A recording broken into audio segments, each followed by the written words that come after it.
Knowledge is king. Knowledge is king. Knowledge is king. Knowledge is king. Knowledge is king. Knowledge is king. Knowledge is king.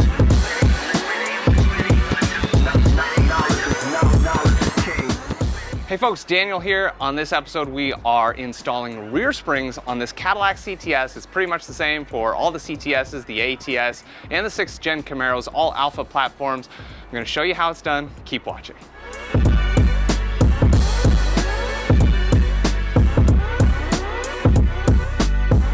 Now you might be wondering, why are we only changing out the rear springs? We're not. This car's getting a full set of Swift lowering springs.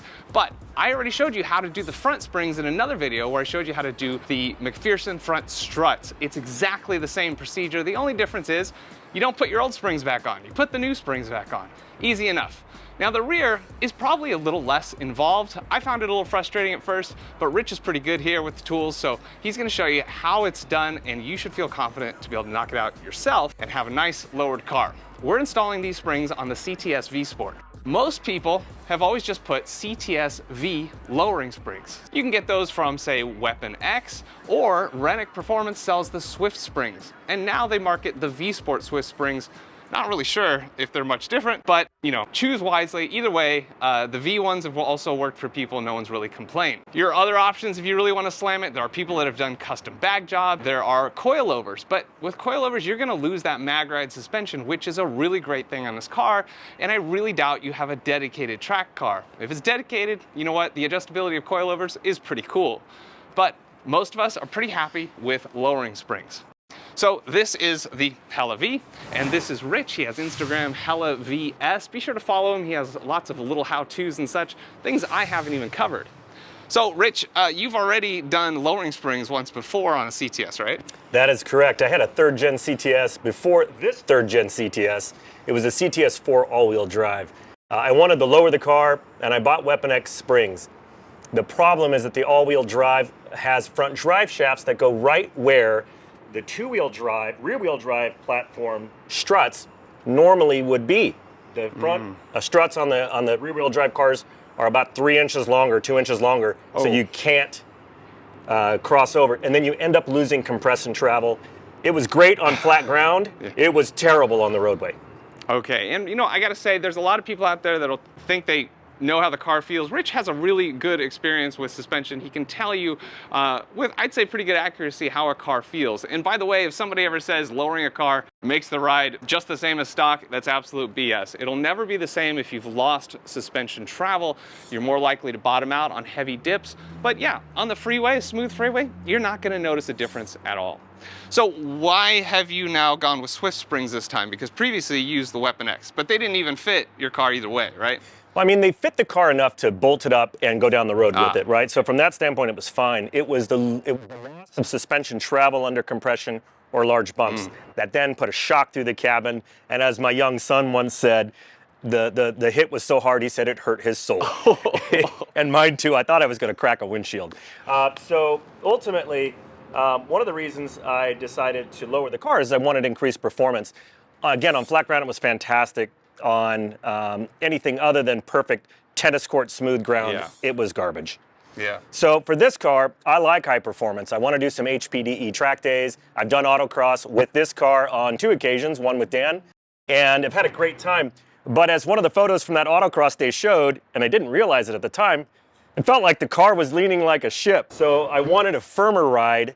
It is going to change, but I'm really looking forward to it. All right, cool.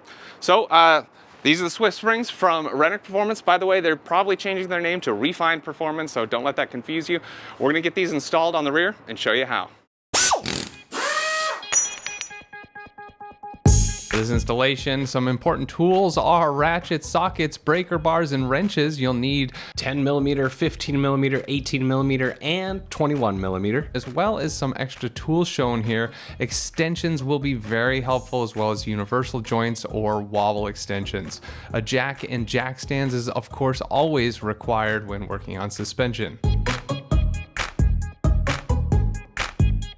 Here's a quick lesson on the CTS rear suspension. Looking at it from here, we have an adjustment for the toe. It's called the adjustment link, and the lower control arm. We won't be touching the adjustment link, but we will be messing with the lower control arm.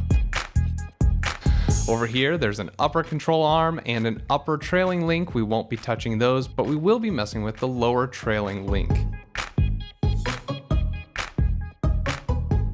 Here's a quick overview of what we're gonna do. We're gonna raise and support the vehicle completely, remove the plastic trim off the lower control arm, disconnect the sway bar end links, remove the mag ride suspension rod, support the lower control arm with the jack, and remove the lower control arm's outer bolt. If needed, you can also remove the trailing arm outer bolt and loosen the two inner bolts of those arms. Then remove the shock bolt, remove the spring, swap out the isolators, and install your new spring. Put everything back together and do the other side. Now there are important details, so keep watching. Now before you touch anything, it's a good idea to mark the inner control arm bolt. This is an eccentric bolt that controls the camber to the rear wheels.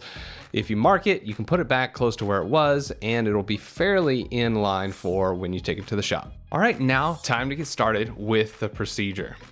Your first step is going to be to remove the plastic cover over the lower control arm. It's in there with these plastic push pin clips. Just pop the top, then remove the clip. If they're old and brittle, they'll probably break, and that's why you should always have a whole nice set at hand to replace them if needed. The next step will be to disconnect the lower sway bar end link bolt. Rich is using a 15mm wrench to remove that bolt. Now, it wouldn't have come out unless we removed that plastic cover.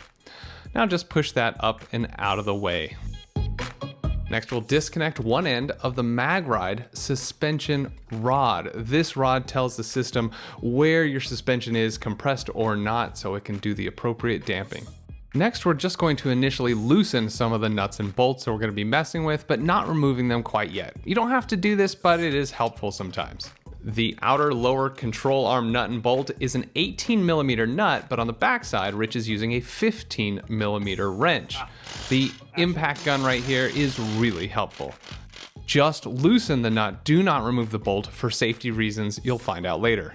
Next, Rich will loosen the lower trailing arm outer nut and bolt. They are both 18mm. You don't have to mess with this, but we find it easier to move the suspension around later if needed. Lastly, Rich will loosen the 18mm lower shock bolt. No need to mess with anything on the backside. It's welded to the lower control arm. Next, we're bringing in the jack because we want to support the suspension while we remove the bolts. This is A, going to help the bolts come out easier, and B, minimize the chance of the suspension springing parts away at you. So Rich removed the lower shock bolt, and he's also going to remove the nut to the lower trailing arm. Rich maneuvers the jack under the hub as it's a better place for him on the next step, but as long as it's supported, that's what's important. And he removes the lower trailing arm bolt. Next, we're going to maneuver the jack under the lower control arm. It has to be under the lower control arm because we're going to remove that last bolt. And when we do, the lower control arm is going to want to swing down under the spring's pressure. So the jack is there to control that release. To get that lower control arm bolt out though, the parking brake cable is in the way. So removing this 10mm bolt and then trying to wiggle the cable out of the way. Some may wiggle more than others. Now you can minimize damage to that cable when removing the bolt. However, when I did mine, I definitely damaged the sheathing to that cable. And now we're at the key point where we remove the lower control arm outer bolt. We're just tapping it out and you'll see that the hub comes loose. Now my whole knuckle assembly is free, as you can see. Now you can slowly lower that jack and the control arm will drop down. It's only going to go so far because the inner nut and bolt are pretty tight. It's that nut and bolt combo that adjusts the camber on the rear suspension. So when we loosen this up, we're going to be messing with that. That's why it's important to mark them. Now the control arm can move even further down, allowing the spring the clearance it needs to come out from the car. All the Alpha chassis, the control arm has a little hole. So when the spring sits into that pocket, this indexes it. So the spring can't go in any old direction, it needs to go a specific way. The top is somewhat specific as well, at least as far as the the insulator isolator is concerned. However, this doesn't have an indexing mark and can go any old way up in the chassis. Now, Rich's isolator is clearly wearing out, so I would suggest you order these before the install procedure. Later after this install, Rich decided to do ZL1 isolators because they're a little bit thicker because the ride height was a little low in the rear for him. This one going around from this point, making one revolution all the way around up to here, doesn't have a very high ramp. Compare that with the stock Cadillac one, which goes from here, goes all the way around, comes up, makes a huge ramp. Once the whole thing sits down, I think it's gonna be a better choice. So I'm gonna go with these ZL1 mounts. All right, back to the install. We're gonna clean out any debris on the lower control arm, and then we're going to make sure we know where that little cutout is for the lower isolator so that it can notch in there. Just replace the spring into its position and use the jack to raise the lower control arm. Now this brings us to the biggest challenge of working with the rear suspension at this point, trying to get all these holes to line up. You may get one lined up, but maybe the other doesn't, and so you'll have to work on moving the hub around until it lines up. For this side, it definitely went easy for us. Try and get in there and see if I can't get that a little closer to perfect. It's almost lined up, but Rich will use a punch to help line it up better before pushing the bolt through. He's also putting the bolt through the opposite way because it's such a pain sometimes with the brake cable there in the way. It's easier to put it back the other direction. Then the lower trailing arm, same thing, put the bolt in and the nut back on. And then lastly, get the shock aligned with the lower control arm hole and put the bolt in. These bolts are torque to yield. That means they are one-time use bolts and they should be replaced with new ones when you do this procedure.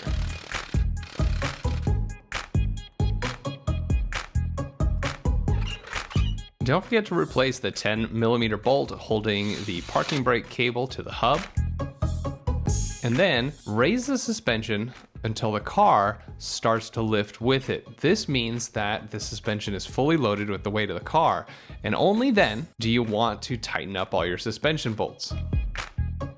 First, make sure your end links to your sway bar on both sides are in a proper position, and then you can get to tightening the nuts and bolts.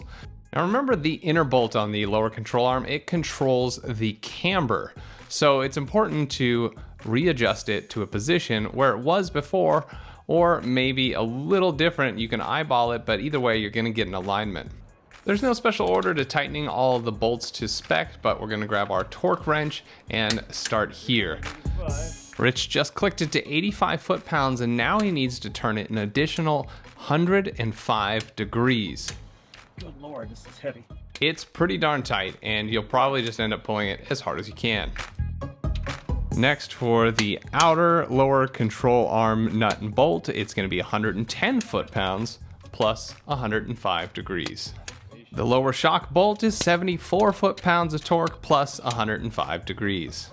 If you loosen the outer lower trailing arm bolt and nut, it's going to be the same, 74 foot-pounds plus 105 degrees.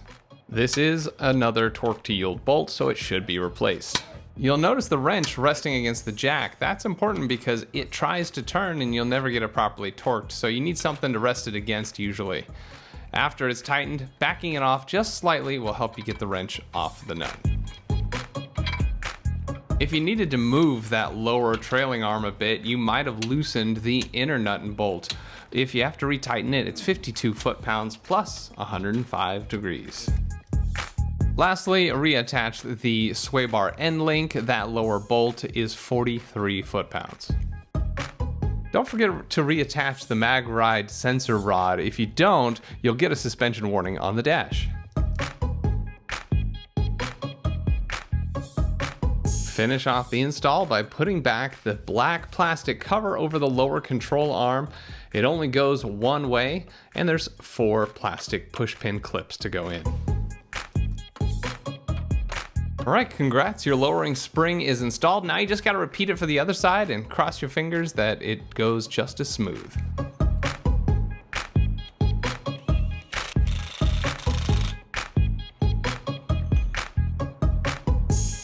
And now for a super important pro tip. You want to put blocks under your tires after installing lowering springs because you might just find out that once the car drops to the ground, it's too low and sitting on your jack. We almost couldn't get this jack out, forgetting how low the car was going to be. Knowledge is king. Knowledge is king. Knowledge is king. All right, that's it for installing the rear lowering springs on the CTS-V VSport. What do you think, Rich? Doing those rear springs is just as big of a pain in the butt as I remember. Yeah, making sure all the parts are lining up and such is kind of a pain, but you know, it helps to have a friend or a cameraman, I guess. I didn't help you much. Hey, what do you think of the ride now that the whole car has been lowered? I love the way the front end feels. Less lean, great bite, great turn in. The rear, you lose some travel and over bigger bumps. Jury's out. We'll see if I survive. Well, it would be fantastic on track, no question, but for a daily driver, we'll see. Okay. Remember, folks, you have to get an alignment. We threw this thing way out of alignment for sure. You can even tell from the steering, so you have to get an alignment afterwards, so plan on that. Otherwise, that's it. If you have any questions, comment below, and if you have any advice for us, comment below. Thanks for watching the Jeff the Only channel. We'll see you next time. Thanks. Knowledge is king. Knowledge